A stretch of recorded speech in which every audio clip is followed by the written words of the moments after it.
Well, looks like I have my work cut out for me this time. Last week I stated my defense of an episode adored by the majority, but with a very vocal minority of harsh critics.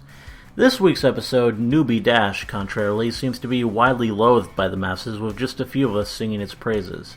But why is that? Well, the biggest complaints seem to center around the depiction of the Wonderbolts here. People seem to think they're awful. And, well, my first instinct there was to say, why are you surprised? The Wonderbolts being awful isn't a new concept. This is the culture that produced Wind Rider, after all. These are the same ponies who used downright underhanded tactics to secure an advantage in a competition back in Rainbow Falls. Dash has had the fact that her idols are flawed and very much, for lack of a better word, human, hammered into her repeatedly across the past 6 seasons, sometimes in episodes that didn't even involve the Wonderbolts. That being said, after watching the episode a few times, I don't know if I'd even say that the Wonderbolts do in fact do anything particularly bad in this episode. Ooh, the controversy. I'm aware that not everyone is going to accept the ending, crying institutionalization and all that, but the way I see it, it's not only realistic, but understandable that the Wonderbolts would have a culture like they do. Recall that they are both an athletic team and a military group. I imagine people who are actually a part of such organizations would be the first to tell you that what we see here, at least to some extent, reflects what it's like in the real world. And yes, just because something is realistic doesn't mean it's right. I'm aware of this. And no matter how it's intended, this sort of thing can always be taken too far. We've all seen Full Metal Jacket, I hope.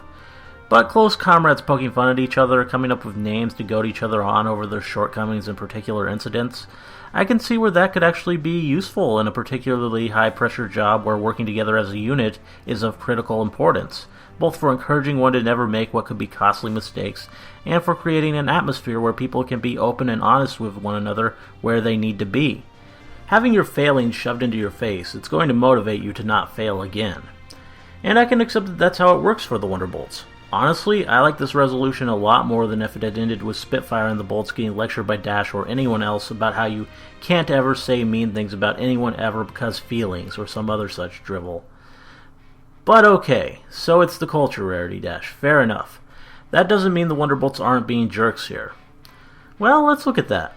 Fleetfoot is the one who comes up with the name, and considering that and her role in the plot in Rainbow Falls, we'd be led to the natural conclusion that the lisping one is the alpha jerk of the Bolts.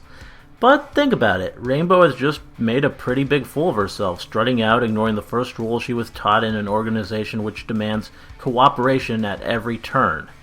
Someone was going to say something here, and as Pinky very aptly pointed out in the episode, of the two very obvious names Fleetfoot could have gone with given the situation, she chose the far kinder one. When she says this line later in the episode, "Hey Crash, I know it was a tough day today, but don't worry, you'll get the hang of it." It's easily mistaken for her goading Rainbow with the name and being insincere, but in context with the knowledge of what the Wonderbolts culture is, it seems rather that it's entirely earnest and she's actually attempting to be quite friendly and warm with Rainbow. And that extends to all of them, really. Well, okay, Mistyfly does seem to have a bit of an attitude, but even in that case, I'm not sure I'd call her actively malicious. Spitfire, for her part, is actually shown as a rather supportive leader, F1 who still relishes the chance to lord Rainbow's screw-ups over her. She's shown trying to shake Rainbow out of her quite clearly wrong-headed behavior, and even presents her with a flight jacket as an attempt to encourage her. No, rather than the Wonderbolts, the problems all come from Rainbow herself. No one on the team knows of the history and trauma associated with the name. To them, it all began with Fleetfoot. Spitfire says quite plainly that she has no idea why Rainbow is acting like she is, and that's the truth. Should Rainbow have gone to Spitfire and told her about it? Well, yeah, because then Rainbow would have been told about how it works right away and without so much grief. But then we also wouldn't have had an episode. Besides, with all her pride, would you really expect Rainbow to do something like that? Excuse me, Captain, you and the other Wonderbolts are really hurting my feelings. Yeah, not gonna happen. And that actually hits on the truth of this episode. People are on the Wonderbolts case for being in the wrong, but the truth is, Rainbow is her own enemy here. Rather than approaching anyone and trying to understand why it's happening from the other perspective, she tries to solve her perceived problem on her own, and in ways that never could have ever worked because they run contrary to the idea of the team itself. Which brings us to the mechanism this episode is operating by, and another reason why it is so very divisive. Cringe comedy. If you're unfamiliar with the term, cringe comedy refers to the genre of comedy where the humor is derived from social awkwardness. Basically, it's comedy which seeks to draw laughs by having the characters act in exceedingly embarrassing and uncomfortable ways. Which is what creates the divide. More empathic viewers who relate deeply with the characters as they watch might fail to find the humor when it comes to such things. For them, it's just awkward and uncomfortable. All cringe and no comedy. For other viewers, however, it can be absolutely hilarious. Newbie Dash joins the likes of Brotherhood of Social and Simple Ways, among others, as an episode where your overall enjoyment will in large part hinge on your threshold for cringe comedy, because it's relentless here. Rainbow Dash battles against her misery, and in doing so only ensures she's more miserable.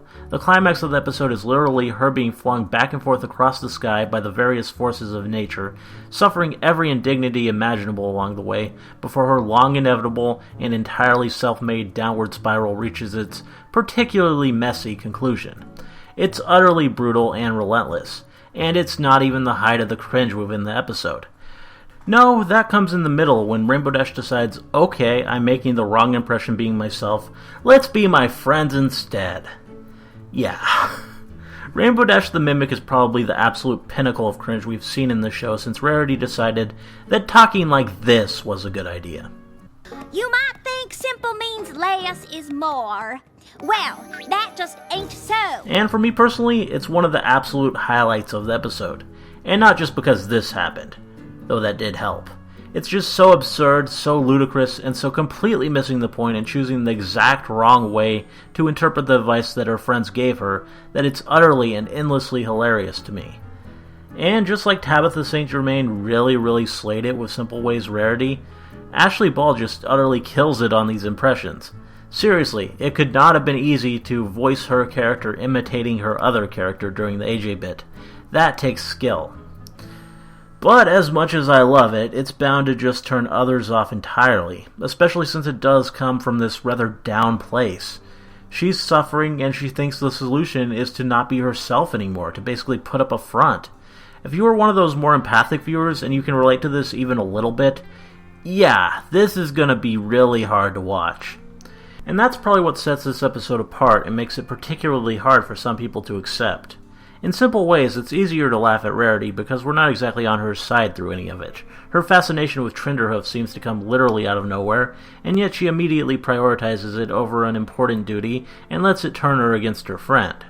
With Brotherhood Social, we're given hints as to Big Mac's motivation before the deep cringe ensues, but it isn't until after the fact where it's all laid out for us plainly. Here, however, Rainbow is more completely and intrinsically sympathetic right from the onset, because it's clear that everything she does is just to be accepted. Seeing her fail so miserably to do just that, it can seem cruel if you're unable to take a step back from it all. It would be bad enough in isolation, but the effect is actually further heightened when we take a look at the episode, taking into consideration everything we do know about Rainbow. Namely the fact that despite her bravado, Rainbow Dash doesn't have a lot of self-worth. It's something we've seen a number of times now. She hypes herself up so much you almost wouldn't notice, but she's harder on herself than just about anyone. This dimension of her character was first seen in Sonic Rainboom, where humility was delivered to a then much less well-rounded character, with the revelation that she was a bullied flight school dropout who suffered from performance anxiety. In the mysterious Ne'er-do-well, we see more of her fragility and just how much her emotional state can hinge on the opinions others have of her. And in Daring Don't, we see how the impressions she forms of her idols can affect her image of herself in a negative way. Then in Testing 1, 2, 3, we cut even deeper, as Rainbow was shown as someone with a learning difficulty, with absolutely no faith in her ability to succeed because of it. Which, in my headcanon at least, is at the heart of all of Rainbow's image issues, and also probably the reason she was kicked out of flight camp and left for Ponyville in the first place. But I digress. Point is, stuff goes to Rainbow's head very easily. She may always try and exude her cool, but she's not really the sort to just brush things off. Having the ponies she had long idolized and wants desperately now to belong with start calling her a name which she takes as an insult, which was used to taunt her as a child, yeah, it's going to get to her. She's going to start trying way too hard to make it stop. Mostly when people complain about the Mimic scene, it's for the aforementioned cringy nature of it and how hard it is to watch. But I've also seen people say that it's just positively illogical that Rainbow would do any of this. I would disagree. Rainbow thinks very highly of her friends. All of them. And she's cornered. Being herself isn't working, trying to correct the problem in her own way isn't working. Her seeing the need to change herself entirely and push new nicknames for herself just to get it to stop is very much plausible for a pony like Rainbow. Is it a good idea? Hell no. Was it ever going to work? Absolutely not. But it's easy enough to see where she's coming from with it. Similarly, there's the awful idea that is her grand finale during the actual show.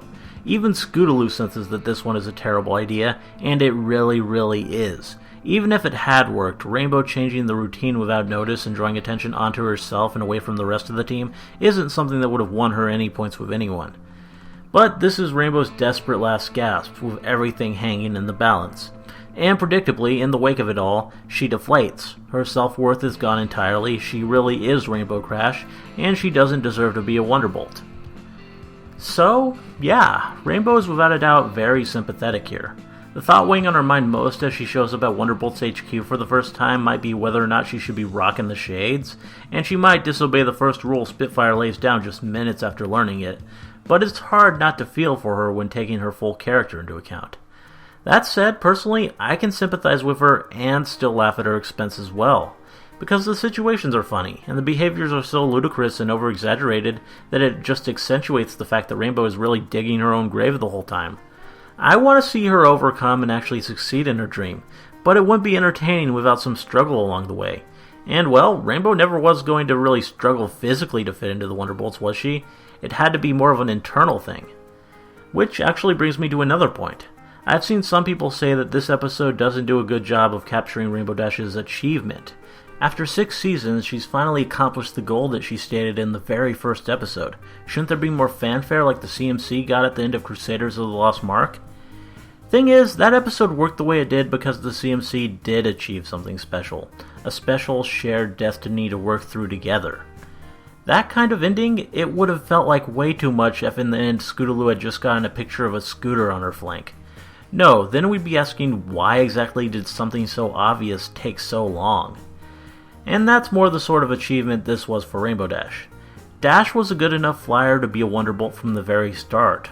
Only 2 of her episodes ever really showed her overcoming difficulties in her path to becoming a Bolt. Sonic Rainboom, where she threw off her anxiety issues, and Testing 123, where she worked through her learning difficulty and the resulting self-image issues that stem from it.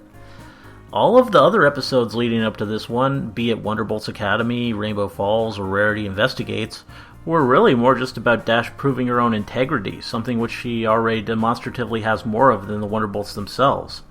So yeah, it's definitely great to see Dash finally be a Wonderbolt, but she's a natural talent, and her journey ultimately amounted mostly to waiting for some other pony who we don't even know to retire so that one of the limited slots on the team would open up.